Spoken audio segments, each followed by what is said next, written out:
மகா பெரியவா சரணம். ஷஷ்டி என்று சொன்னால் முருகன், முருகன் என்று சொன்ன உடனேயே நமக்கு நினைவில் வருவது திருப்புகழ். முருகன் தானே எடுத்து கொடுத்த பாடல் வரி. எப்படி ஒரு வரியை கொடுத்தான்? முத்தை தருவத்தி திருநகை அத்திக்கிரை என்று ஆரம்பித்தான்.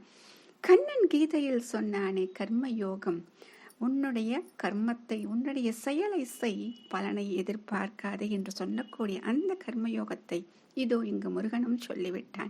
எப்படி என்றால் தேவயானையின் மூலமாக. அத்திக்கிரை என்று சொன்னார் இல்லையா? அந்த தேவயானை சொல்லும் பொழுது வெண்முத்தை நிகர்த்த அழகான பல்வரிசையும் இளநகையும் அமைந்த, அதைத்தான் ஃபர்ஸ்ட் சொல்றார், முத்தை தருவத்தி திருநகை என்று. இந்த தேவயானையை சொன்னதனால் எப்படி கர்மயோகம் என்றால், தேவயானை என்பவள் யார் என்றால் கிரியாசக்தி. அப்படி என்றால் கிரியாசக்தியை சொல்வதால் கர்மயோகத்தை இதோ முருகனும் சொல்லிவிட்டான். மகா பெரியவா சரணம்.